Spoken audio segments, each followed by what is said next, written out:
Clear? जितने भी muscle से रिलेटेड जो भी क्वेश्चंस हैं उनको सॉल्व करो एमसीक्यूज, और कुछ भी डाउट हो तो पूछ। कल जो हम लोगों ने स्टार्ट कर दिया था दैट इज स्केलेटल सिस्टम, मतलब स्केलेटन बोन्स वाले पोर्शन को हम देख रहे थे। इंट्रोडक्टरी हो चुका था, हमने देखा कि पूरा बोन्स जो है वो डिवाइडेड है टू मेजर पोर्शन में। एक एक्सियल स्केलेटन बना रहा है जो हमारे सेंटर एक्सिस पे है, जो हमारी बॉडी के सेंटर पोर्शन को बना रहा है, that is axillary skeleton. And उससे निकलने वाले जो अपेंडिक्स हैं जिनको हम मूव कर सकते हैं, जिनका हम मूवमेंट करा के लोकेशन थोड़ा सा मतलब उनके पोस्चर चेंज कर सकते हैं, वो वाले सारे क्या हो जाते हैं आपके अपेंडिकुलर में, जिसमें दोनों गर्डल्स और upper limb and lower limbs आ जाते हैं। इसके बाद हम लोग बात कर रहे थे क्रैनियम की।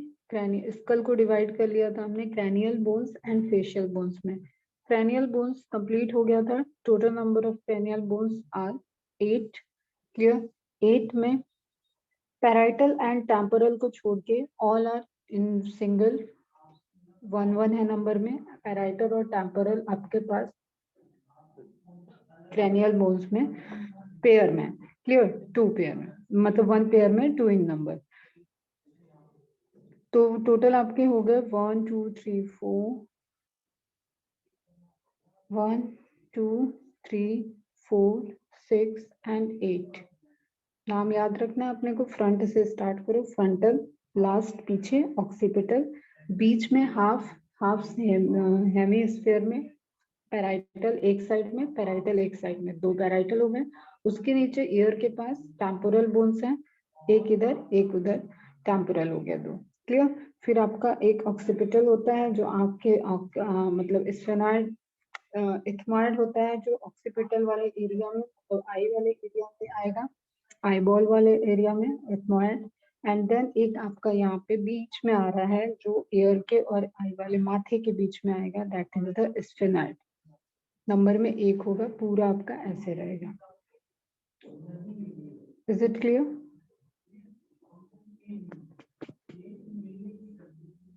काउंटिंग क्लियर रखना है एकदम।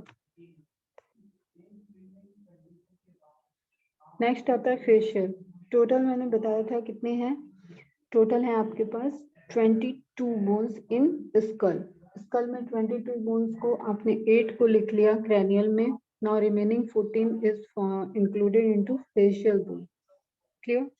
थोड़ा सा इंपॉर्टेंट है यहाँ पे, नंबर में 1 जो है वो आपका मैंडिबल और वोमर है। Important point, mandible and vomer are in 1 in number. Rest 1 2 3 4 5 6 6 into 2 12 bones. ठीक है? 12 bones are in pair, मतलब 6 पेयर हैं।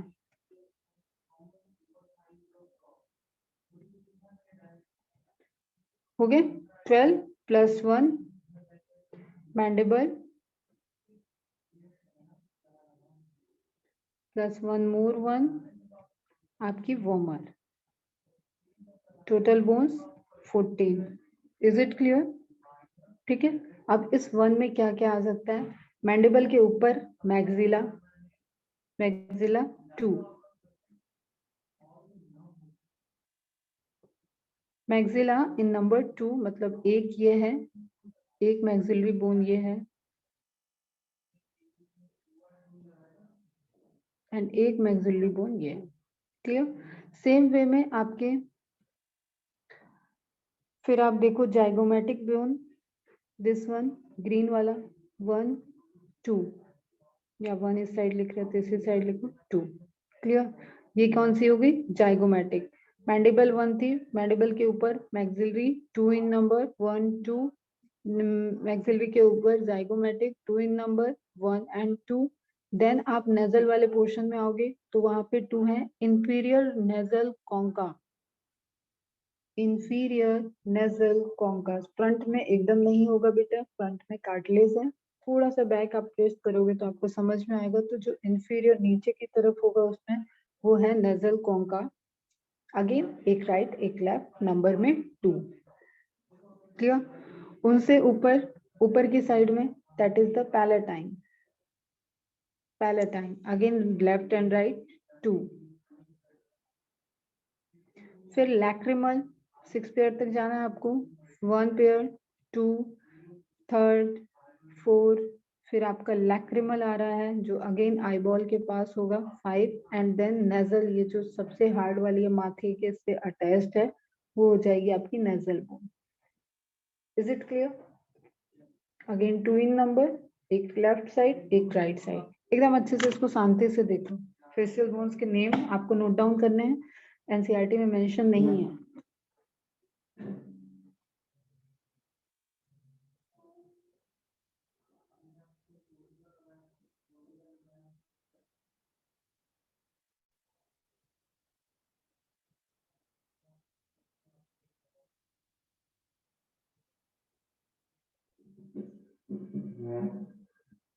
क्लियर है बेटा?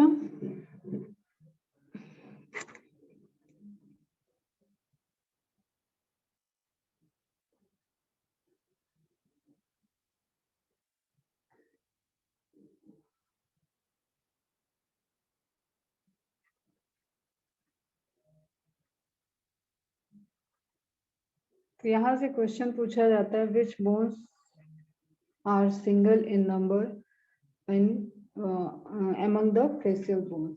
तो या तो ऑप्शन में वोमर दिया रहेगा, वो तो करेक्ट ऑप्शन होगा। वोमर नहीं दिया होगा तो मैंडिबल दिया रहेगा। Rest of the bones are in pair, तो 6 pair and 2 individual, 6 2s are 12 and 2 individual bones are vomer and mandible, all bones are included 14। Clear? अभी आपको स्कल दिख रहा है, इसमें क्रेनियल और फेशियल की बात हो गई, ईयर बोन्स की बात अभी नहीं हुई है, समझना। ठीक है, अभी एनसीईआरटी का इमेज बहुत इंपॉर्टेंट है, ध्यान से एकदम रखो, ध्यान से लेबलिंग करो, क्या दिया है, कितना पूछ रहा है। Frontal lobe, frontal bone, parietal bone, temporal bone and occipital bone. चलो बताओ, फटाफट बताओ, फ्रंटल कितने नंबर में? फ्रंटल इन नंबर, अब एनसीईआरटी की इमेज पे लिखना तुम लोग, फ्रंटल इन नंबर, फास्ट लिखो, fast. 1, okay. Parietal number, parietal के नंबर 1 नहीं 2 2, हाँ करेक्ट। टेम्पोरल का नंबर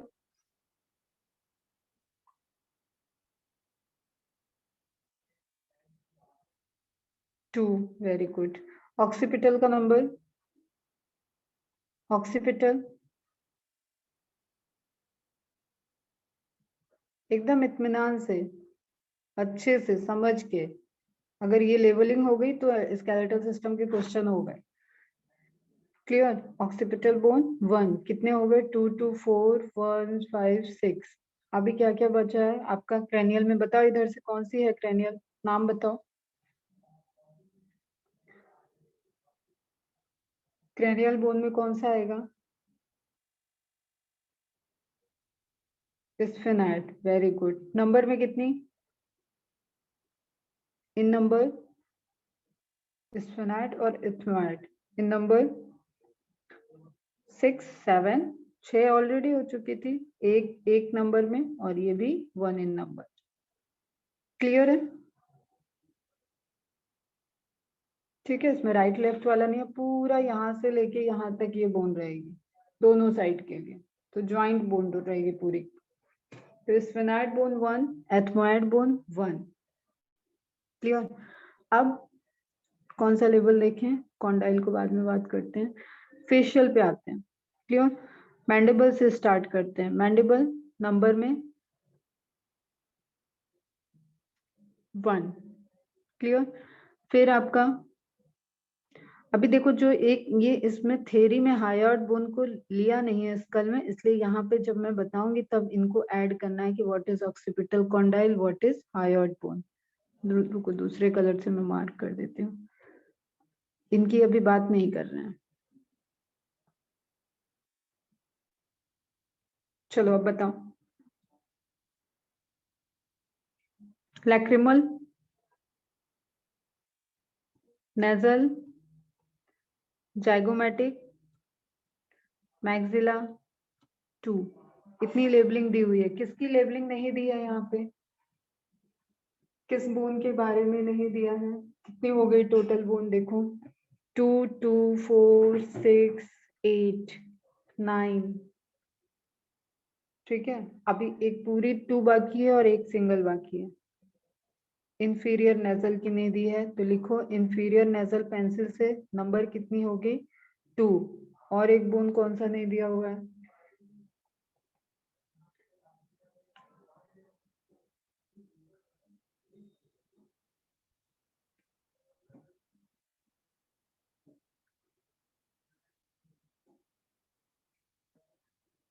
ये देखो, ये दिया ना, ये वाली बोन वोमर को बताया मैंने कि नंबर में 1 है। वोमर एंड इंफीरियर, ये वहां पे लेवलिंग नहीं है, आपको ये ध्यान रखना।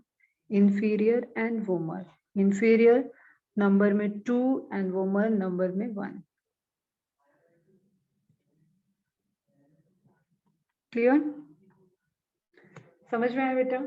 तो नंबर ध्यान रखना, जो नहीं दिया हुआ है उसको पेंसिल से ऐड करो, जो दिया हुआ है उतना इमेज तो आपको क्लियर रहना चाहिए। Now this is all about the skull. अब स्कल के केस में हायर्ड बोन को अगर हम इंक्लूड करते हैं, अभी विदाउट हायर्ड बोन स्कल में बोन्स के नंबर हैं 22।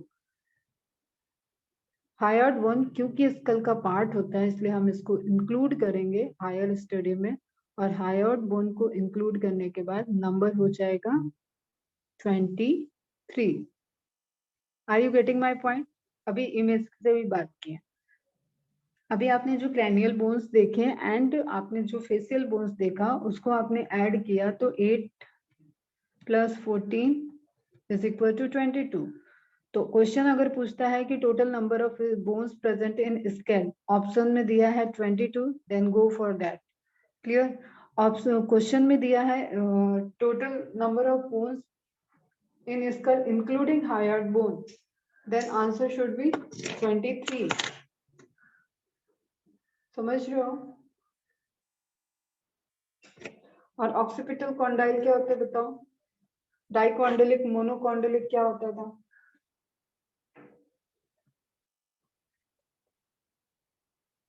सब नंबर लिख लेना यहाँ पेंसिल से।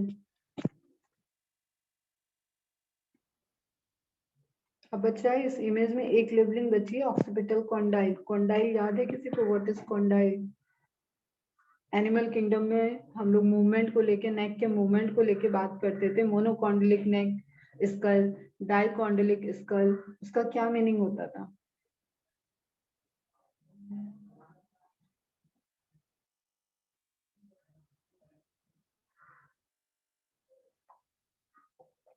चलो बात करते हैं, ठीक है? मूवमेंट से रिलेटेड था। अगर डाइकॉन्डोलिक पे होगा तो वो पूरा मूव नहीं कर सकता। अपना स्कल क्या है? डाइकॉन्डोलिक है, ठीक है? रेप्टाइल्स के स्कल क्या है? मोनोकॉन्डोलिक है। बर्ड का स्कल मोनोकॉन्डोलिक है। इस तरीके से पढ़ाया हुआ था, अभी ज्वाइंट में आ जाएगा फिर से। एक कॉन्डाइल के ऊपर अगर स्कल है तो मोनोकॉन्डोलिक, ये पूरा रोटेट कर सकता है। अपना कैसा है? डाइकॉन्डोलिक है। इस तरीके से ऐसे स्कल ऊपर से आके रखा हुआ है इसमें। क्लियर? ये डाइकॉन्डोलिक है, इसमें एक रिस्ट्रिक्टेड मूवमेंट है। आगे से हम इतना ही मूव कर सकते हैं, पीछे अपनी नेक घुमा के देखो कितनी मूव कर रखे हो। पूरी 360 डिग्री रोटेट करके क्या आगे कर ले रहे हो? ऐसा नहीं होगा। Okay, clear? अब बात करते हैं हायर्ड बोन की जो थ्योरी दी हुई है उसको नोट डाउन कर लेना, मार्क कर लेना, मतलब एनसीईआरटी का ही पॉइंट है। A single U shaped bone, ये क्वेश्चन है, U shaped, clear, called hired bone. आप फील करोगे, अपने गर्दन को फील करोगे, सर्वाइकल वर्टिब्री को नहीं जाना, पीछे के साइड, आगे की साइड आप देखोगे तो एक आपको थायराइड की जगह से उभरा हुआ होगा। अभी हम इमेज दिखाते हैं, वो जो उभरी हुई बोन दिख रही है, आप एकदम पीछे के साइड गर्दन ले जाओ तो जो उभरी हुई दिख रही है ऊपर की तरफ, that is hired bone. Called hyoid is present at the base of the buccal cavity and it is also included in the skull। अब अगर इसको इंक्लूड कर दिया था स्कल में तो वहां पहले इनिशियल थ्योरी में दे रखा है 22, इसलिए यहाँ पे मैं बोल रही हूँ कि एनसीईआरटी को मार्क कर लो अगर इसको इंक्लूडेड इन द स्कल करेंगे तो टोटल नंबर ऑफ बोन्स हो जाएंगी 23. क्लियर? 22 plus 1 hired bone. तो एनसीईआरटी की ही 2 पैराग्राफ में 2 बातें लिखी हैं टोटल नंबर ऑफ बोन्स को लेके. स्टार मार्क्स करके उसको नोट्स पॉइंट बना लें. अब बात करते हैं ईयर में. ईयर में कितनी बोन्स हैं? 3. ठीक है. क्वेश्चन आता है 3 इन ईयर. ऑप्शन में आएगा total number of bones present in year. 3 भी ऑप्शन में होगा, 6 भी होगा, 8 भी होगा, 4 भी होगा. Correct option is 6 because we have a pair of ear. हर ईयर में 3 बोन्स हैं तो 3 + 3 6. क्लियर?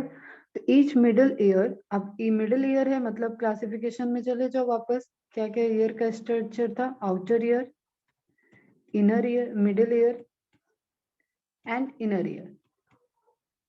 क्लियर? तो अब हम क्या यहाँ पे कह रहे हैं कि मिडिल ईयर में बोन्स वाला सिस्टम है. मतलब यहाँ से जो साउंड वेव अभी हम पढ़ाएंगे तुम लोग को नर्वस सिस्टम में, इसको इंक्लूड करेंगे. आपको ईयर और आईज पढ़ना है. यहाँ पे साउंड जब एंटर कर रही है, टैम्पनम को टच कर रही है, तो टैम्पनम से जो वाइब्रेशन है, ये वाइब्रेशन आगे की तरफ ये मिडिल ईयर की तीनों बोन से, जैसे कहो कि तुम 2-3 तुम्हारे पास रॉड हैं, इस रॉड से तुमने इस रॉड पे मारा, इस रॉड से तुमने फिर इस रॉड को टच करके रखा है, तो ये वाइब्रेशंस जो साउंड वेव्स है वो यहाँ से यहाँ ट्रैवल करेंगी और ये लास्ट में इनर ईयर से जुड़ा हुआ होगा. उसके बाद अंदर कॉक्लिया में फिर पूरा बैलेंसिंग चलता है. ओके बच्चा? तो मिडिल ईयर में जो ट्रांसपोर्टेशन के लिए एक चैनल बन रहा है, that is made up of with the help of 3 bones. 3 rod जैसे अभी मैंने बताया, उसी तरीके से 3 बोन्स आपस में एक दूसरे से ज्वाइंट होते हुए आउटर ईयर और इनर ईयर के बीच में तीनों बोन्स प्रेजेंट है. और from outer ear to inner ear इनका सीक्वेंस होता है मैलियस इंकस स्टेप्स, MIS, मिस. Clear? Outer ear, inner ear. Ear पढ़ना है आपको डिटेल में. कभी यहाँ पे बहुत ज्यादा इनकी बात नहीं करेंगे, सिर्फ बोन्स की बात करते हैं. क्लियर? मसल्स में मैंने बताई थी smallest muscle is steps muscle. It's and smallest bone is steps bone. Is it clear?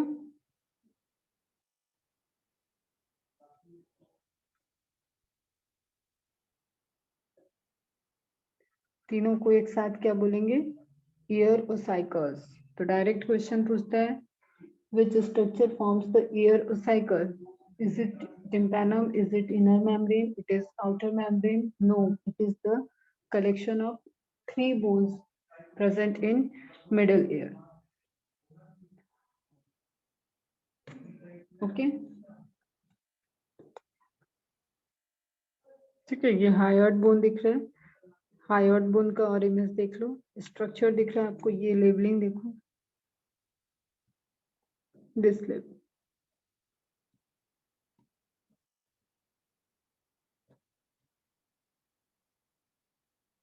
Okay. लैरिंग्स के पास है, थायराइड के पास है. और ये आपका एक इम्पोर्टेंट चीज इस इमेज से नोट डाउन कर लेना. Greater horn, lesser horn. जैसे गाय भैंस इनके सींग होती है ना सर पे, तो आप देखोगे तो सामने से अगर हम इसको गाय का मुंह बनाना चाहें तो कुछ इस तरीके से मुंह बन सकता है.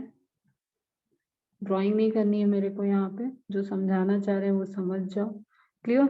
तो ये उनके सर पे सिंग है. तो डायरेक्ट क्वेश्चन है कि greater horn and lesser horn are related with which bone? Attentive होके सुनो. Greater horn and lesser horn are related with the which bone? मतलब ये कुछ बोन के ही उभार है, प्रोसेसेस निकले हुए उभार हैं जिनको टर्म दे रहे हैं greater horn and lesser horn. Okay. Note down कर लेना ये.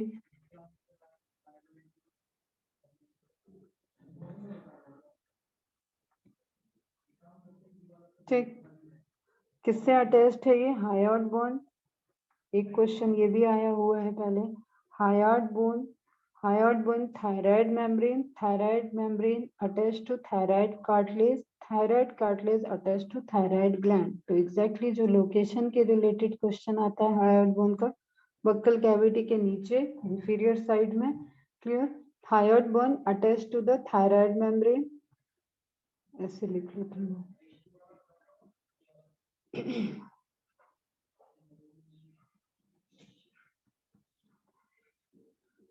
थायराइड कार्टिलेज से डायरेक्ट अटैच नहीं होता है। Thyroid membrane attach to thyroid cartilage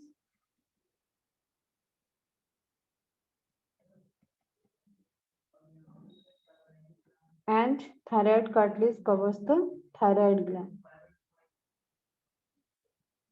तो ये इसका लोकेशन और अरेंजमेंट से रिलेटेड क्वेश्चन पूछता है। क्लियर है?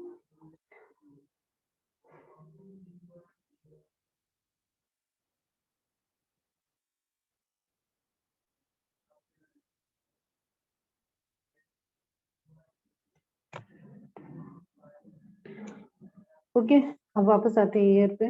ये है आपका मैलियस। चलो अभी हम बड़ी इमेज में दिखाएंगे। बीच में जो आपको येलो पोर्शन से दिख रहा है वही है आपका मैलियस इंकस स्टेप्स। तो अब आपको जो एक चीज समझनी है, मैलियस आपका अटैच्ड है आउटर ईयर के टेम्पैनम से, यहाँ पे अटैच्ड है, और स्टेप्स कहाँ अटैच्ड है? इनर ईयर से। तो बीच में ये आपको दिख रहा है, ये बोन्स का सीक्वेंस है, मैलियस इंकस सबसे छोटी स्टेप। और इमेज देखते हैं इसकी। क्लियर दिख रहा है यहाँ पे, बीच में आपको तीनों बोन दिख रही है। इससे भी क्लियर देखते हैं ये वाला। ये इस इमेज में आपको दिख रहा है कि from inner towards the inner side एक आपको जैसे सील स्टैंप लगाते हैं ना, उस स्टैंप जैसे शेप की बोन दिखती है, दैट इज स्टेप्स। ये मैलियस इंकस स्टेप।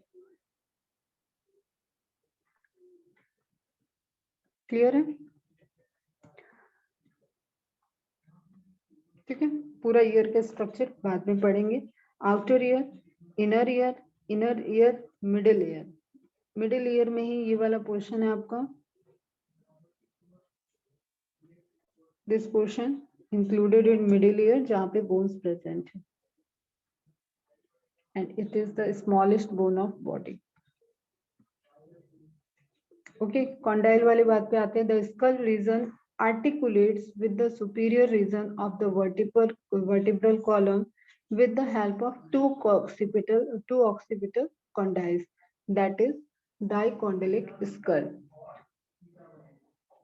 आर्टिकुलेट मतलब अटैच्ड है, उसका स्ट्रक्चर जो है वो उस तरीके से बना हुआ है। क्या क्या कह रहा है ये, कि वहां पे दो उभार होंगे जो स्कल के नीचे वाले पोर्शन में होंगे, और वो जाके अब क्योंकि सर्वाइकल वर्टिब्रे स्टार्ट होगी, उस सर्वाइकल एक्सियल स्केलेटल सिस्टम में अब ये नीचे की तरफ आएगा। ये आपका हो गया, ये वाले में आपको आना है। तो यहाँ पे एक ज्वाइंट होंगे, वो ज्वाइंट क्या है?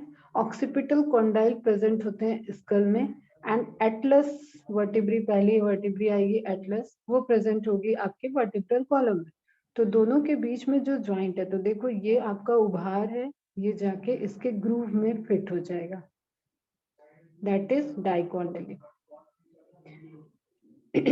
Got it? समझ में आया?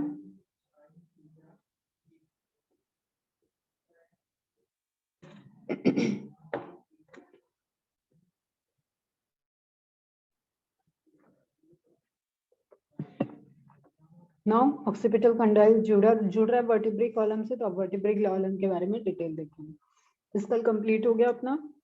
स्कल के अलावा हमने हायार्ड बोन की बात की, एंड एडिशनली हमने ईयर की बोन्स की बात की। तो अब ऊपर का आपका पोर्शन कंप्लीट, टोटल बोन्स हो गए। क्लियर? टोटल बोन्स कितनी हुई एक बार जरा बताना मुझे। 23 included with the hyoid bone। 23 plus 3 एक ईयर में, प्लस 3 एक ईयर में, कितनी हो गई टोटल? 29 बोन्स हो गई अपनी। कितनी बोन्स हैं एक्सिलरी स्केलेटन में? टोटल बोन्स कितनी है? Number of bones 80, very good. अभी काउंट अपना चलता रहेगा ऐसे ही। तो पूरा लेक्चर कवर हो जाए तो आप काउंट करके देखिएगा कि टोटल एक्टिव बोन हुई कि नहीं हुई। अपर वर्टिब्रल कॉलम फिगर 20.7 बाद में देखते हैं, is formed by 26 serially arranged units called vertebrae and is dorsally placed. कई बार बता चुके हैं, डॉर्सल पोजीशन अपना बैक वाला है, वेंट्रल पोजीशन अपना एब्डोमेन वाला है, फ्रंट वाला है। इसको समझने के लिए सिर्फ हमें टेट्रापोडा है हम लोग भी, लेकिन हम बाइपेडल मूवमेंट करते हैं, तो बाइपेडल की जगह हम अगर टेट्रापेडल मूवमेंट को देखें तो हमें भी नीचे की तरफ झुकना पड़ेगा। नीचे की तरफ हम झुके, जैसे छोटे बच्चे बकैया बोलते हैं कि बकैया चल रहे हैं, जब वो खड़े नहीं होते, तो ऐसे दोनों हाथ दोनों पैर से वो जब चलते हैं तो वो एक they move like a tetrapodal animals, तो उन्हीं की तरफ वो मूव कर रहे हैं। अगर हम खड़े नहीं हुए और हम इस तरीके से लेटे तो नीचे की तरफ हमें पता है एब्डोमिनल पोर्शन आएगा, that is ventral, and upper side में डॉर्सल पोर्शन आएगा, उसी साइड आपका वर्टिब्री प्रेजेंट है। क्लियर? 26 सीरियली अरेंज्ड यूनिट, तो अब यहां से हाईलाइट करो आप 26 वर्टिब्री को आपको डिवाइड करना है, ठीक है? Highlight this. सीरियली मतलब देख रहे हो, एक के बाद एक के बाद एक, पूरा आपका स्कल वाले पोर्शन से लेके ट्रंक पोर्शन तक, ये पूरा नीचे के पोर्शन तक पास करेगा। It extends from the base of the skull and constitute the main framework of the trunk. Important है, डायरेक्ट एमसीक्यू है। वर्टिब्री का लोकेशन क्या है? What is the location of vertebral column? Clear? Occipital condyle के नीचे से start होगा, मतलब जहां पे ऑक्सीपिटल कॉन्डाइल ज्वाइंट है वो सर्वाइकल वर्टिब्री होगी, फर्स्ट वर्टिब्री होगी, और वहां से वो मूव करेगी पूरी आपका ट्रंक वाला पोर्शन जो आपका पेल्विक रीजन आ जाएगा वहां तक मूव करेगा, एंड टोटल आपकी 26 सीरियली अरेंज्ड वर्टिब्री बोन्स होंगे। It extends from the base of the skull and constitutes the main framework of the trunk. Each vertebrae has a central hollow portion, क्योंकि इसके अंदर ही हमें पता है स्पाइनल कॉर्ड है। Clear?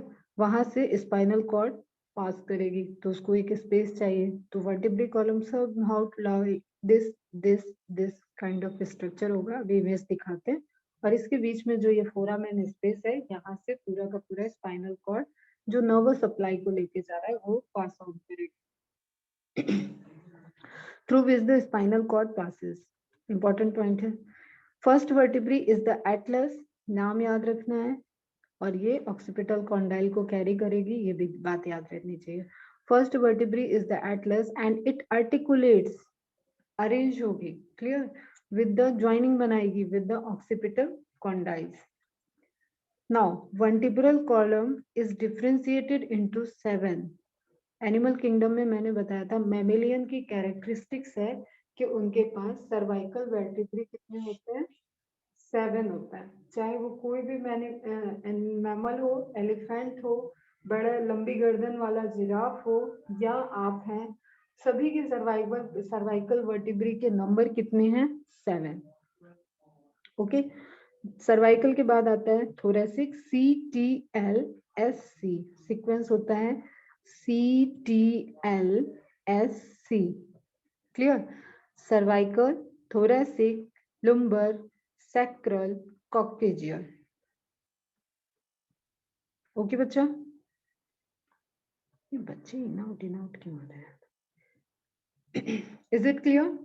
ठीक है, अब इनको डिवाइड कर लेते हैं अपन, पूरा देख लेते हैं एक बार कितने बोन्स कहाँ पे हैं। तो सर्वाइकल वर्टिब्री अपनी हो गई 7 in number 7, thoracic vertebrae 12, lumbar vertebrae 5, sacral vertebrae fuse, star लगाना है, इस पे क्वेश्चन है, and coccygeal vertebrae again 1। Total number गिनो, 12 plus 7 19, 19 plus 5 24, 1 25, कॉक्टेजियल 1 26। टोटल नंबर हमें कहाँ तक जाना था? 26। एकदम आराम आराम से पढ़ो बेटा, कैलकुलेशन समझ में आ जानी चाहिए। बोन्स के नाम से ही क्वेश्चन है, इसमें कोई कॉन्सेप्ट नहीं है। हो गया? टोटल 26 पहुंचे। अब ये दोनों जो फ्यूज लिखा है ना, इसके लिए इंफॉर्मेशन आपको नोट डाउन करना है। इट मीन्स कि ये जब बच्चों में जब आप बोलते हो कि 300 हड्डियां हैं, तो वहां पे जो जुड़ी हुई हड्डियां नहीं है, उन्हीं में से ये हड्डियां हैं जो आगे जाके फ्यूज होके एक बड़ी मेजर हड्डी बना रही। Are you getting my point ना बच्चा? समझ में आ रही बातें? अगेन जो मेन है, location, structure, sequence of vertebrae and the number of vertebrae present in particular sequence, particular region of vertebrae column. So it starts with the atlas, cervical, thoracic, lumbar, sacral, coccygeal. Direct question आएगा, which among the following vertebrae are the fused vertebrae? तो option में या तो sacral होगा, या तो coccygeal होगा, या both होंगे। तो both will be the better answer. ठीक है, फ्रॉम स्कल टू ट्रंक है ये इमेज दिया हुआ है आपको। सर्वाइकल लेबलिंग याद रहनी चाहिए, बहुत इंपॉर्टेंट है स्केलेटल सिस्टम की इमेज, क्योंकि यहाँ कॉन्सेप्ट नहीं है, यहाँ मूवमेंट को अब कुछ नहीं देखना है, कॉन्सेप्ट मसल्स में खत्म हो चुका है। यहाँ से बोन्स के नाम, उनकी लोकेशन और अरेंजमेंट नंबर, इतनी चीजें याद रखनी है। सर्वाइकल, सर्वाइकल के बाद थोरेसिक, थोरेसिक के बाद लुम्बर, लुम्बर के बाद सैक्रम, सैक्रम के बाद कॉकेक्स। ठीक है, ये सब नाम आ चुके हैं। लुम्बर आया हुआ है, सैक्रम आया है, थोरेसिक वर्टिब्री आई है, ये रेस्पिरेशन में आया था, ये डाइजेस्टिव सिस्टम में लोकेशन के लिए आया था, सैक्रम भी आया एक्सक्रीटरी सिस्टम में। ओके बच्चा, सभी किधर है? डोर्सल है, डोर्सल सरफेस पे है। अब ये क्या लिया हुआ है? इंटरवर्टिब्रल डिस्क, मतलब हर दो वर्टिब्री के बीच में प्लेट है जो कार्टिलेज की बनी होती है, उसी को बोलते हैं इंटरवर्टिब्रल डिस्क। ओके, इस तरीके से रहेंगे। कभी तुमने सुना हो स्लिप डिस्क? स्लिप डिस्क सुना है? उसमें यही डिस्क आपस में डिसलोकेट हो जाती है, जैसे मूवमेंट या पोस्चर की वजह से ये इस वाले की पोजीशन चेंज होके ये इधर आ गई। तो क्योंकि इसके अंदर से स्पाइनल कॉर्ड भी मूव कर रही है, उसका भी पोजीशन चेंज होगा और वो बहुत सीवियर पेन इंड्यूस करता है।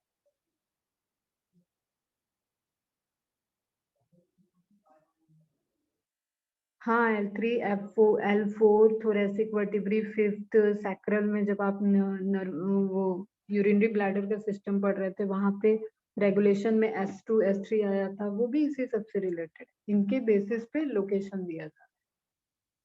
क्योंकि ये बड़ा सीरियली अरेंज्ड है, we can use it is like a scale, scale parameter की तरह हम इसको यूज कर सकते हैं कि इसके रिस्पेक्ट में आगे कोई ऑर्गन कहाँ है, इसके रिस्पेक्ट में आगे ट्रैकिया कहाँ डिवाइड कर रहा है, लंग्स कहाँ प्रेजेंट है, ये हम सब यहाँ से एक स्केल की तरह इसको मेजरमेंट के लिए यूज करते हैं।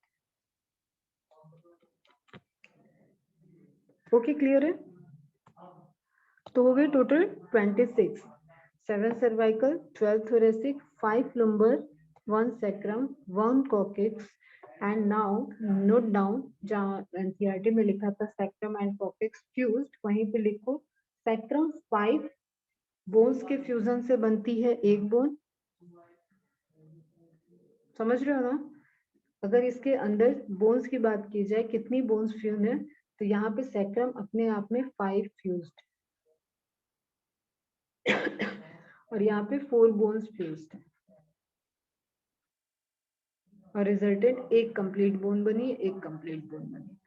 तो अगर आपको फ्यूज बोन का काउंट नहीं दिया है, मतलब आपको टोटल 26 काउंट तक आपको नहीं जा रहा है, तो वहां पे हो सकता है वो सैक्रम और कॉक्सिक्स के नंबर ऑफ बोन्स पूछ रहा है। दैट्स व्हाई आपको ध्यान रखना होगा, then answer will be 7 plus 12 plus 5 plus 1 नहीं लिखोगे, अब प्लस 5 करोगे और प्लस 4 करोगे। क्लियर है?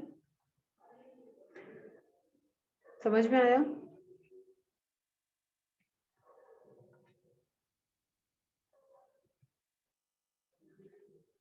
क्लियर है?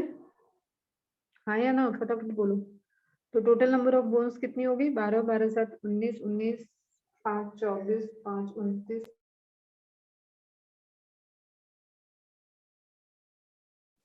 इज इट क्लियर बच्चा?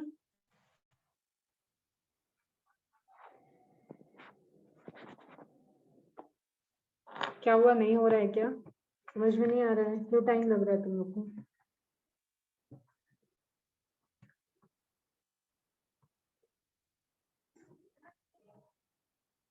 आकाश समझ में आ रहा है? आयुष, फरिया, इकरा, कुछ समझना है ही नहीं, सिर्फ बोन को काउंट कर रहे हैं अपन। ईशा, कश्मीरा, केतकी, मनाली, मिताली, सांस, Yash, Sami, Shwet, Mujaib, Yash, Ambukar. Is it clear to all of you?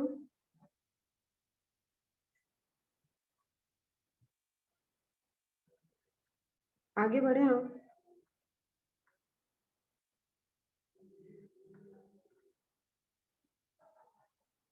ठीक है, अभी फ्रंटल व्यू दिख रहा है आपको। पता है कि आपका जो बाइपेडल लोकोमोशन आप हम लोगों ने स्टार्ट किया, ह्यूमन ने अडॉप्ट किया, सीधे खड़े होके मूव करना, उसमें जो कैरेक्टरिस्टिक्स इवोल्यूशन में फीचर है, दैट इज द बेंडेड जो कर्व है ना, ये आपके वर्टिब्रल कॉलम में ये भी इंपॉर्टेंट रोल प्ले करते हैं, और इनसे ही गुजरने वाली ग्रेविटी को बोलते हैं।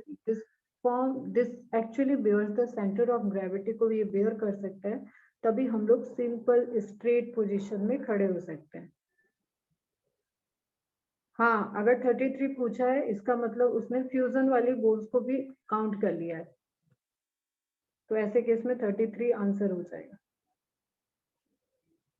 ओके बच्चा, तो आप यहाँ पे ध्यान रखो, ये कर्व भी इंपॉर्टेंट है, कहाँ कहाँ पे बेंड है, कहाँ कहाँ पे कर्व है, देखो। अब एक तो आपका जो सर्वाइकल वर्टिब्री है 7, उन्होंने एक कर्व बनाया फर्स्ट, क्लियर। फिर आपकी जो 12 वो थोरेसिक वर्टिब्री है, जो कि आपको याद है 12 रिब केज में है, उससे अटैच्ड होंगी आगे की तरफ, तो थोरेसिक कर्व एक बना, cervical curve, thoracic curve, clear. Then एक लुम्बर कर्व बना, एंड फाइनली एक सैक्रल कर्व बना।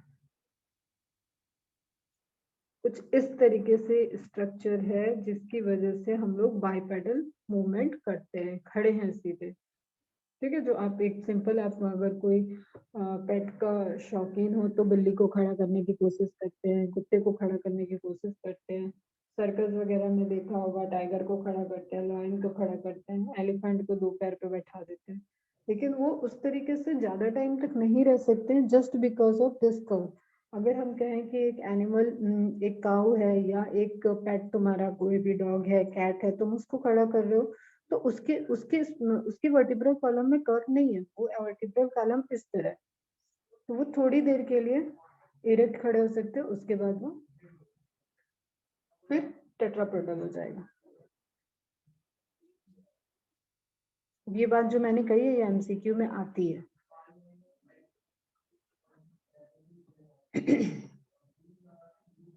ओके, अब आपको जो ऊपर से छूने में उभार दिख रहा है, दैट दिस स्ट्रक्चर, ये स्ट्रक्चर जो आप वर्टिब्रल कॉलम अपनी पीठ पे छू के देखो, तो ये आपको उभार जैसे जो आपसे अटैच्ड हो रहे हैं, आप जिसको दबा रहे हो, हार्ड सा लग रहा है, वो ये निकले हुए उभार हैं, ये डॉर्सल साइड पे होते हैं, और अंदर की तरफ ये आपकी वर्टिब्री है, एंड इसके अंदर भी हॉलो स्पेस है, उस हॉलो स्पेस में स्पाइनल कॉर्ड प्रेजेंट है। ओके, ये एटलस है, एटलस के पास मैंने बताया 2 ग्रूव्स होंगे, ऑक्सीपिटल कॉन्डाइल इस ग्रुप में आके फिट होंगे, और इसलिए मूवमेंट जो है, नेक का मूवमेंट वो रिस्ट्रिक्टेड हो गया, हम अपने कंधे से पीछे के साइड में मूवमेंट नहीं करा सकते हैं, that is because we are dicondylic, we are having dicondylic skull. Clear है? ये आपको वो स्पेस दिख रहा है जहां से स्पाइनल कॉर्ड पास होगा।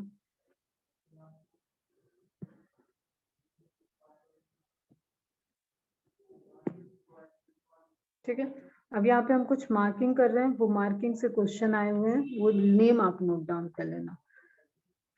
एक तो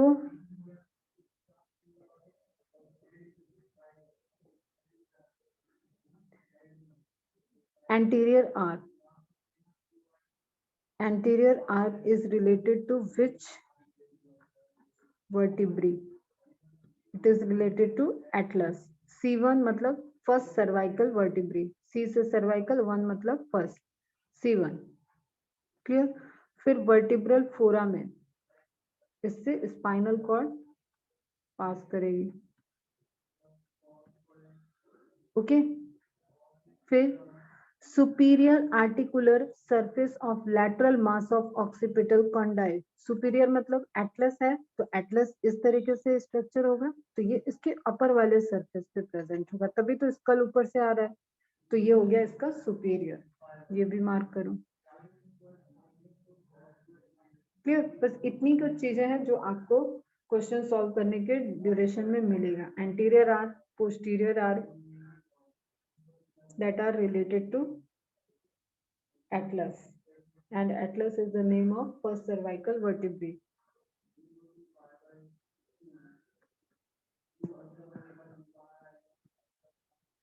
हो गया, कंप्लीट है।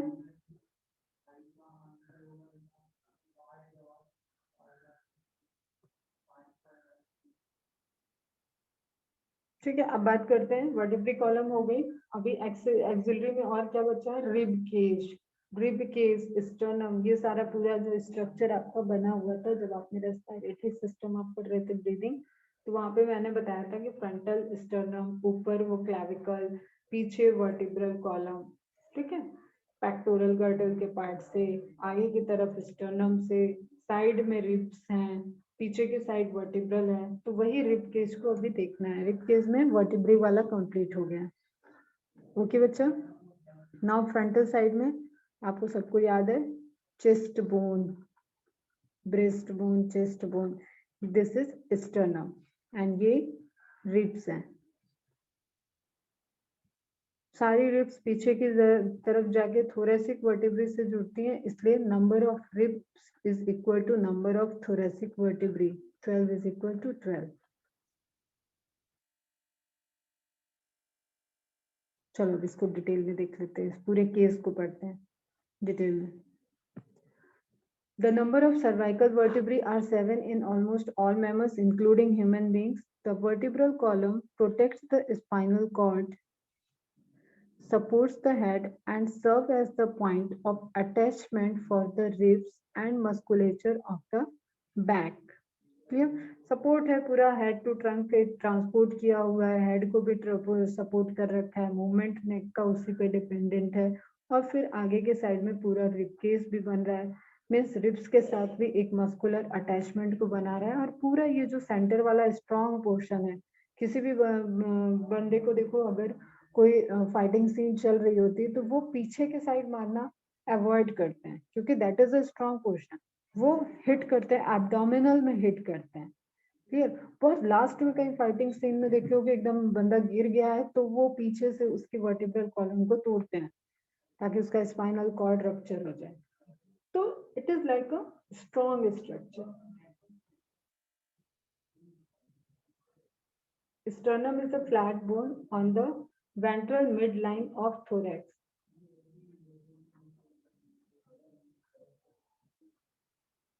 मार्क कर लो, डायरेक्ट एमसीक्यू है।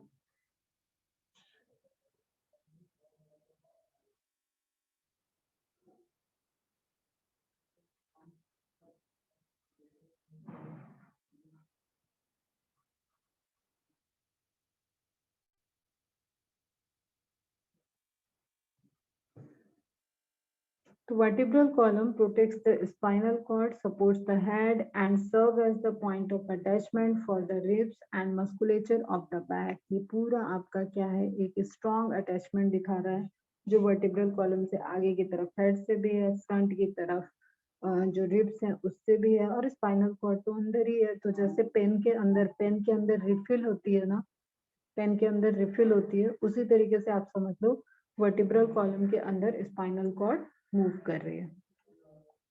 Now there are 12 pairs of ribs, मैंने बोला इसको रिलेट रखो थोरेसिक से, तो ये ध्यान रहता है। 12 pair of ribs, each rib is a thin flat bone connected dorsally to the vertebral column and ventrally to the sternum. अब ये ईच रिब लिखा हुआ है, लेकिन ऐसा नहीं होता है। अभी आगे आएंगे ये वाली लाइन फिर से डिनाई होगी, बट आपको कॉमन समझना है कि आप रिब केस को बोल रहे हो तो आगे की तरफ आप स्टर्नम से अटैच कर रहे हो और पीछे की तरफ आप उसको वर्टिब्री से अटैच कर रहे हो, और वर्टिब्री में भी स्पेसिफिक thoracic vertebrae में it has 24 ribs total, 12 ribs, no?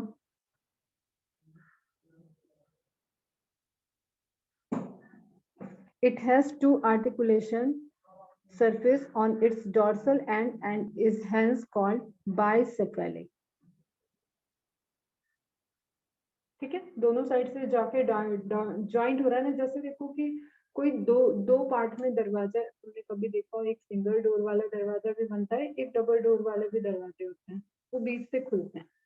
ठीक है, तो ये अगर हम इसको पीछे की तरफ ला रहे हैं, रिब को पूरा बंद कर रहे हैं वर्टिब्रल कॉलम से, तो ये दो साइड से आ रहा है, वही बात कह रहा है। It has two articulation surface on its dorsal and is hence called bicephalic. अब देखो यहाँ पे ट्रू रिब्स की बात हो गई। ये जो स्टर्नम वाला पॉइंट था ये आ रहा है तुम्हारा कि ये ट्रू रिब्स होती है जो आगे की तरफ स्टर्नम से अटैच्ड होती हैं। तो first 1 to 7 ribs are attached to the sternum. Clear? 1 to 7 directly attached होंगी स्टर्नम से। अभी इमेज देखेंगे तो एक बार रिपीट हो जाएगा, क्लियर भी होगा। Dorsally they are attached to the thoracic vertebrae and ventrally connected to the sternum. Important है, that's why वो true है। With the help of hyaline cartilage, types of cartilage में पढ़े थे hyaline cartilage। तो यहाँ पे जो ज्वाइनिंग बनाएगा sternum से, that is the hyaline cartilage। छुपा हुआ क्वेश्चन है, यहाँ से पूछ रहा है क्वेश्चन तो लगता है कि ये कहाँ दिया था। Now the 8th, 9th and 10th pair of ribs do not articulate, मतलब अटैच नहीं हो रही है directly with the sternum but join the 7th rib। तो कैसा हुआ, जैसे जस्ट सपोज ये 7th rib गई sternum के पास, क्लियर। अब 8th, 9th, 10th कैसे करेगी, 8th 7 से, 9th 7 से, 10th 7 से, मतलब ऐसे अटैच्ड है और 7 जाके इससे जुड़ रही है, तो ये फॉल्स रिब हो जाती है। डायरेक्ट क्वेश्चन है कि फॉल्स रिब कितनी होती है, फ्लोटिंग रिब कितनी होती है, टोटल रिब कितनी होती है, ये सब क्वेश्चंस बनेंगे जो हम बता रहे हैं अभी आपको। आवाज जा रही है ना सही? बारिश हो रही है बहुत तेज। 8th, 9th and 10th pair of ribs do not articulate directly with the sternum but join with the 7th rib with the help of hyaline cartilage। Hyaline cartilage sternum से भी जोड़ने में हेल्प कर रहा है और रिब को rib से भी जोड़ने में जो कार्टिलेज टिश्यू है that is hyaline cartilage. These are called, अब ये बड़ा इंपॉर्टेंट टर्म्स दिया है देखो,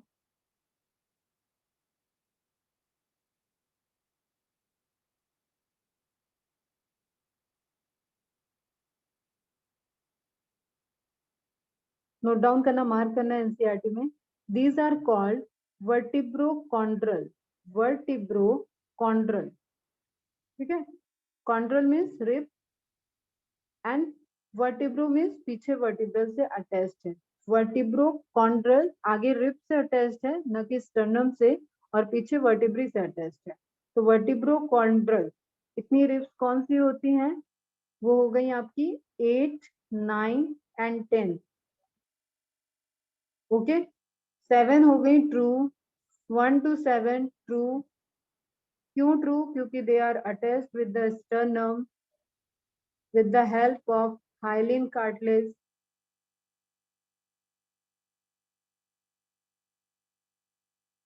And now 8, 9, 10 attached to the 7 and 7 attached to sternum।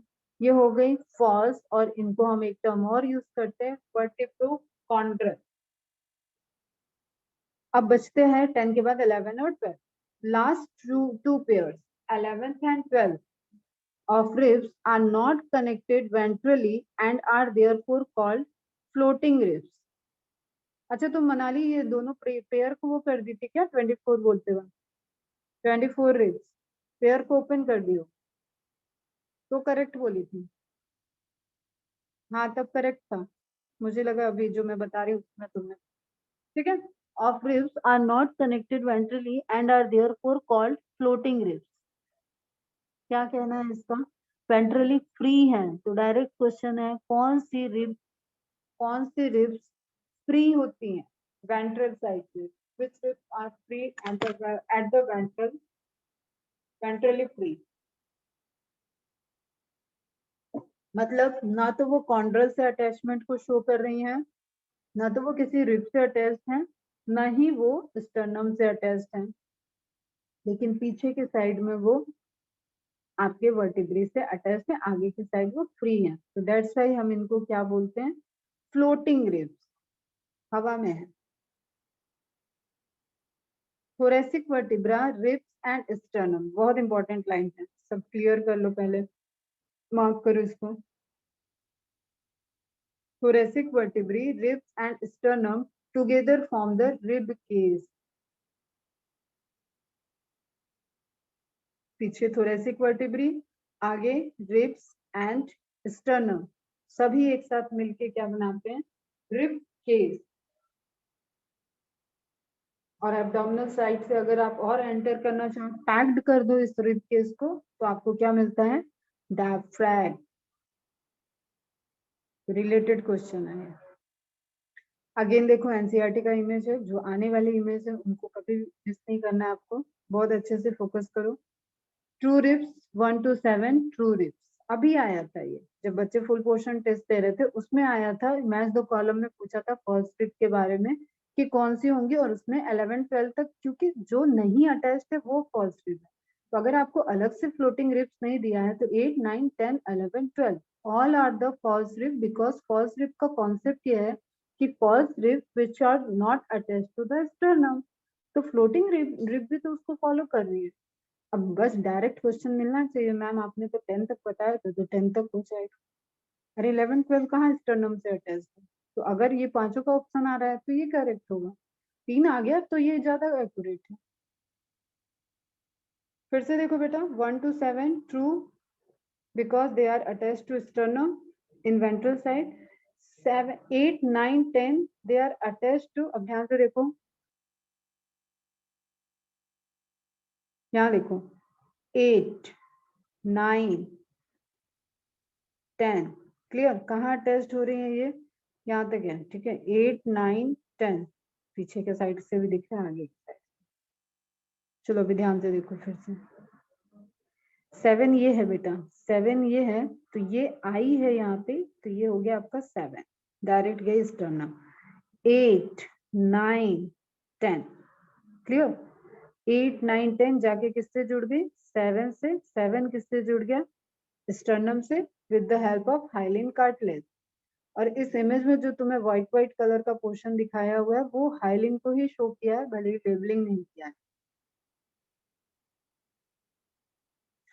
ठीक है। फिर 11th और 12th को देखो, 11th का थोड़ा सा दिख रहा है हिस्सा, ये फ्री फ्री एज दिख रहा है ये वाला, 12th तो पूरा ही फ्री दिख रहा है आपको, तो ये क्या हो गया आपका पोर्शन जो पीछे के साथ, ये अब ये जो पीछे दिख रहा है, देखने को ये स्टर्नम यहाँ खत्म हो गया, ये पीछे है बैक, इसके बीच में कैविटी है, क्लियर। अब ये बैक साइड वाले में आप देख लो, वर्टिब्रल कॉलम तो कंटिन्यू कर गया, लेकिन उसका कोई रिब के इससे कनेक्शन नहीं है, तो 11th एंड 12th क्या हो गए? Floating ribs. First ribs 8, 9, 10, 11, 12 all, or you can say 8, 9, 10 true ribs 1 to 7 which directly attaches to the sternum। Is it clear?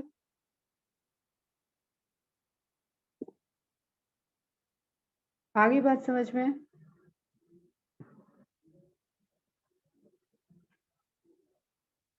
कहाँ चले गए? फटाफट रिप्लाई करो। अब अगेन इस इमेज से आपको कुछ नोट डाउन करना है, इस इमेज से फिर से आपको कुछ स्ट्रक्चर नोट डाउन करने हैं जो डायरेक्ट क्वेश्चंस पूछे गए हैं। Manubrium, manubrium, manubrium are linked with the structure of sternum, मतलब एक ऐसा स्ट्रक्चर जो कि ब्रॉडेड है स्टर्नम के फ्रंटल पोर्शन में, उसको हम क्या बोलते हैं? मैंडोब्रियम। एंड नीचे वाले पोर्शन पे एक ट्रायंगुलर स्ट्रक्चर अटैच्ड होता है जिसको बोलते हैं जाइफॉइड प्रोसेस। स्टर्नम का ही पार्ट हो गया मैनोब्रियम एंड जाइफॉइड प्रोसेस।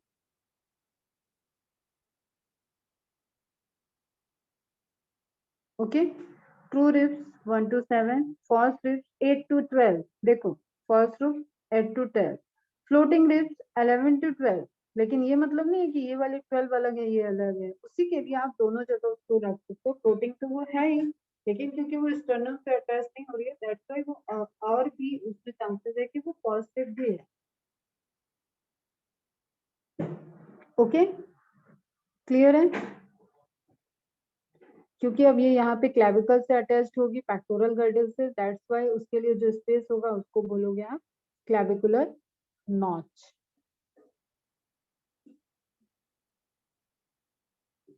हो गया, नोट हो गया?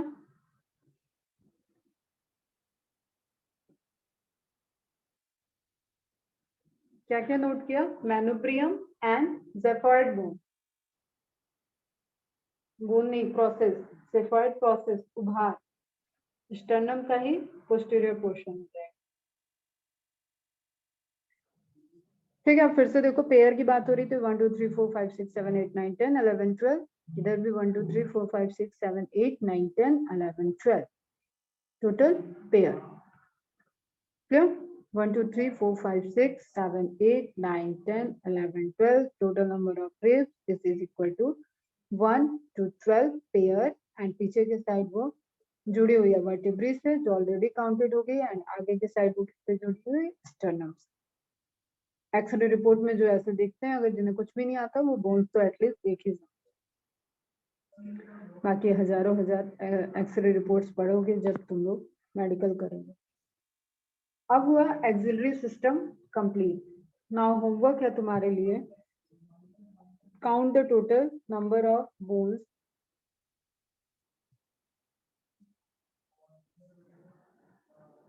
total number of bones present in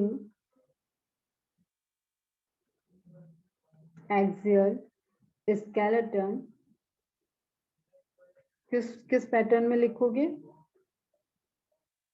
location and number.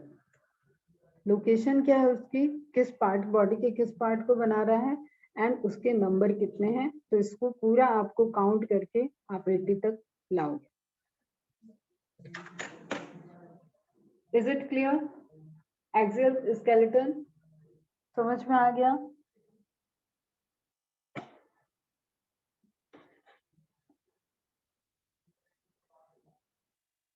आज तुम लोग काउंट करना, फिर कल हम काउंट करा देंगे एक बार।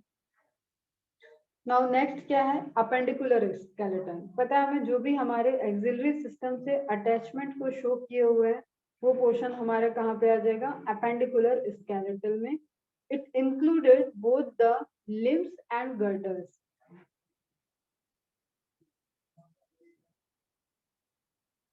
अभी तुम कर लो अच्छे से, फिर हम बात करेंगे उस पर। The pectoral girdle and upper limb में आगे, अगर आप अपर लिम की बात करते हो तो pectoral, pelvic girdle, lower limb में पेल्विक गर्डल। मतलब एक्सिलरी स्केलेटन से ज्वाइनिंग के लिए देखो एक कॉमन सी बात बताते हैं, एक्सिलरी स्केलेटन से जोड़ने वाला पोर्शन है गर्डल, चाहे वो लोअर हो चाहे वो अपर हो। और लोअर किसको जोड़ रहा है? वो अपर लिम्ब को और लोअर लिम्ब। क्लियर? तो for the maintaining its connection with the axial skeleton बीच में गर्डल्स प्रेजेंट है।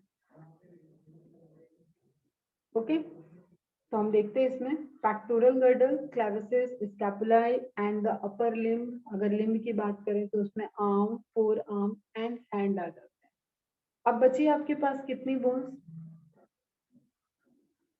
126। कितनी बोन्स बची? 126। क्लियर है? 126 में आप सीधी से कैलकुलेशन है सभी लिम्स में, लिम्स बोल रहे हैं हम, गर्डल नहीं बोल, सभी लिम्स में 30 बोन। टोटल लिम्स कितने हुए बेटा? टोटल लिम्स कितने हुए?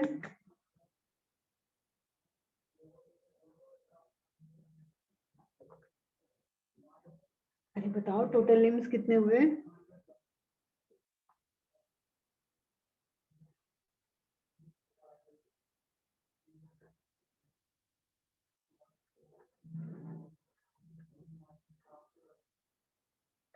Hello, total number of limbs कितने हैं भाई तुम्हारे पास?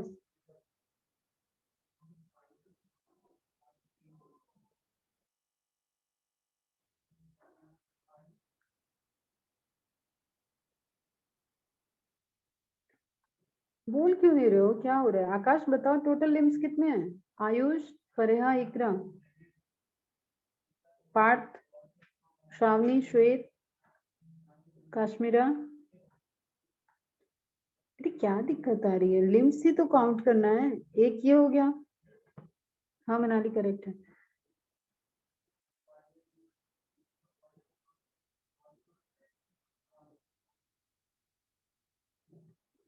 देखो भी ध्यान से, एक लिम्ब ये है, 4 हुए ना भाई। एक ये, 2, 3, 4। हर लिम्ब में 30 बोन्स है। Total bones in limbs 30 into 4 कितना आ गया? 120। खत्म हो गया बोन का कैलकुलेशन। नाउ 126 माइनस 120, बोन्स कितनी बची? 6 bones are present in pectoral and pelvic girdle. हम डायरेक्ट लिख रहे हैं गर्डिल, वन बाय वन देखेंगे। कोई कंफ्यूजन? हाँ, एक्सिलरी स्केलेटन सब कुछ इंक्लूड हो गया उसमें। आ गया आपका ईयर वगैरह सब कुछ आ गया।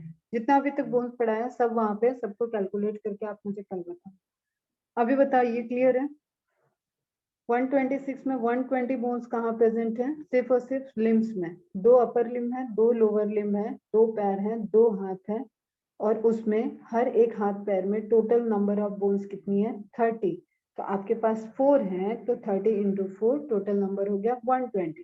126 minus 120, it means remaining 6 bones are present in the girdles, जिसमें स्कैपुला और कैल्विसिस आपके आ जाते हैं पेक्टोरल में दोनों साइड में। तो बोथ साइड में हो गई 4 बोन्स, रह जाएंगी 2 बोन्स, और वो प्रेजेंट होंगी आपके पेल्विक गर्ड। चलो अब देखते हैं इसको डिटेल। 30 को डिवाइड करते हैं। 30 को देखते हैं हिंड लिम्ब में और फोर लिम्ब में, मतलब पहले 4 लिम्ब देखेंगे फिर हिंड लिम्ब। मेरी समझ में आ रहा है क्या? बोर लग रहा है क्या तुम लोग को ज्यादा? डांस कराएं क्या स्केलेटन को बैठ के? बताओ।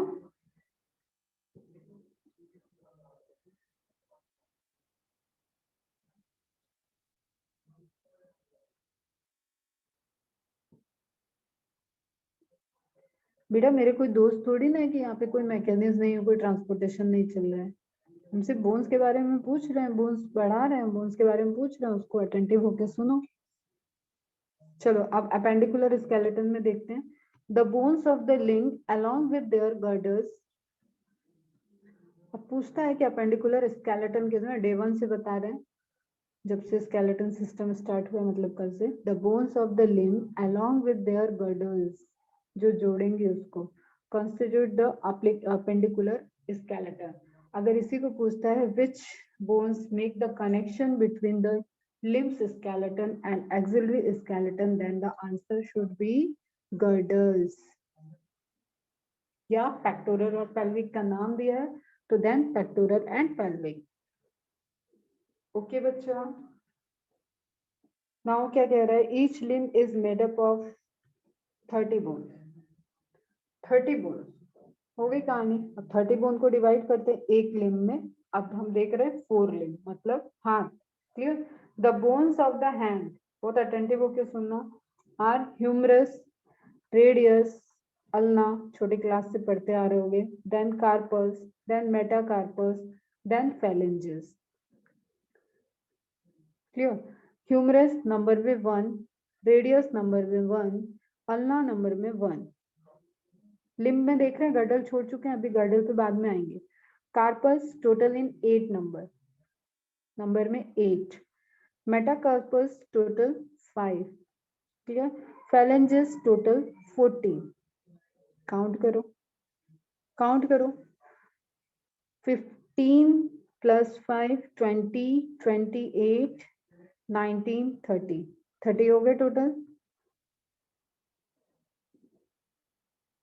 अब एक हाथ में 30 तो दूसरे हाथ में कितना 30, तो पूरे 4 लिम्ब में कितने हैं 60 बोन्स। बोलो हाँ कि ना।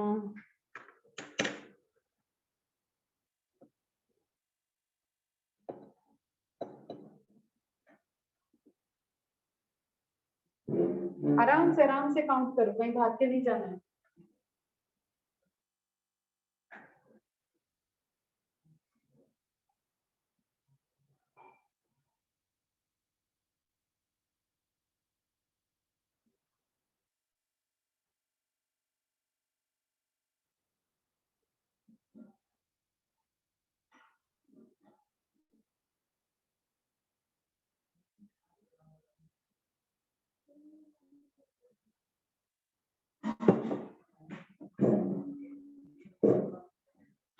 हो गया बेटा, आया 30।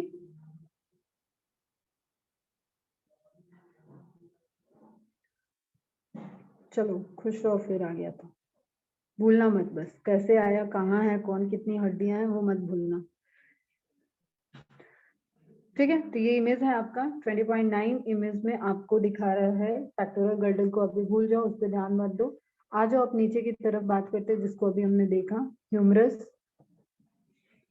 Humerus, radius, ulna, carpal, metacarpal, phalanges. Okay, humerus,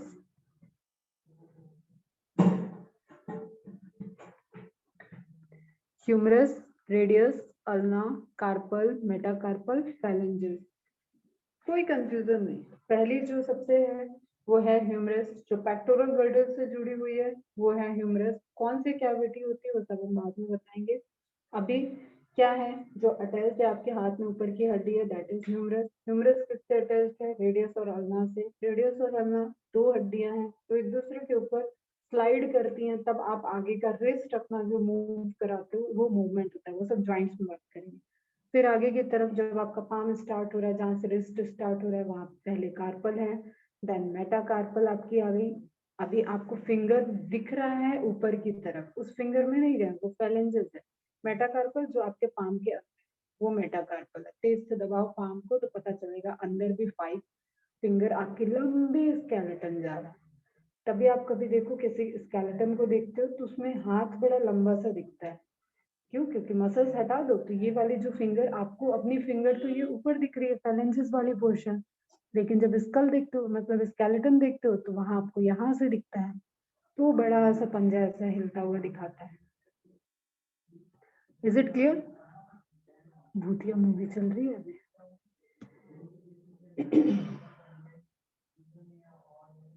clear?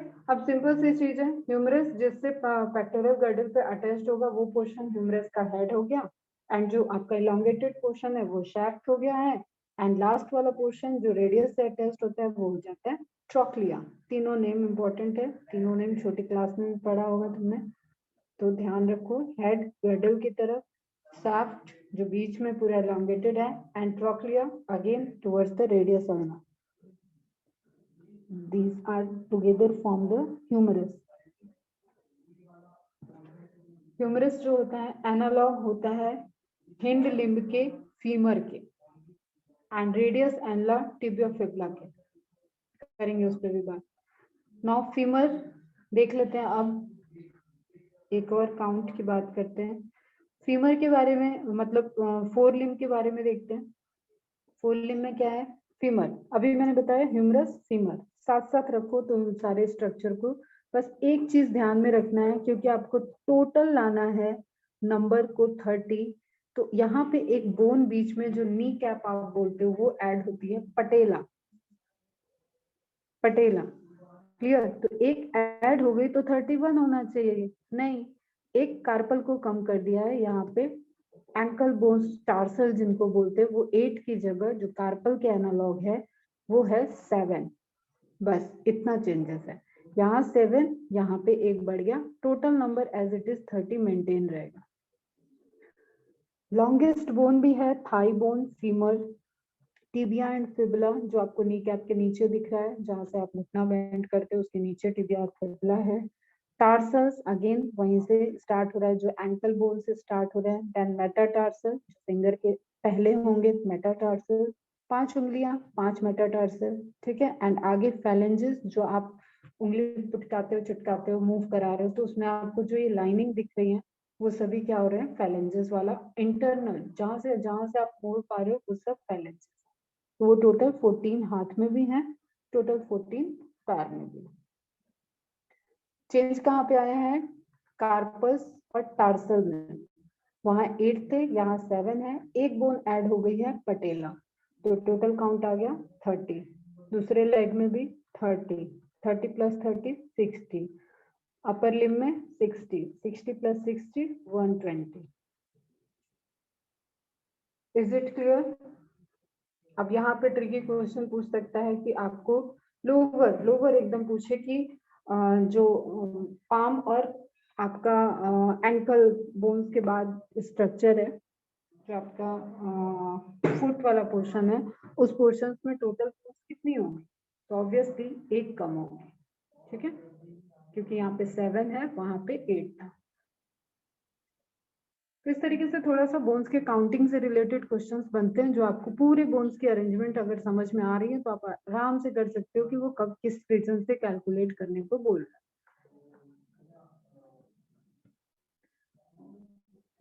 इसका इमेज देख लेते हैं फटाफट। पहले तो एनसीईआरटी वाला देखें, femur, patella, tibia fibula, tarsal, metatarsal, phalanges. तो एक आपको स्पेसिफिक बोन दिख रही है नी कैप वाली, पटेला, ये वाला। ओके, क्लियर है? चलो यहीं से कल आगे पढ़ेंगे पटेला के बारे में थोड़ा सा पढ़ते हुए, उसके बाद गर्डर्स के बोन देख के कंप्लीट हो जाएंगे। तो अभी आज के होमवर्क में आप पूरे ये बोन्स की यहाँ तक की कैलकुलेशन देखो, सिर्फ 6 बोन्स रह जानी चाहिए, बाकी सारी कैलकुलेशन आपकी एकदम एक्यूरेट क्लियर होनी चाहिए as per NCERT, no need of googling. ठीक है बच्चों, चलो bye bye, good day, bye. End कर रहे हैं हम लेक्चर।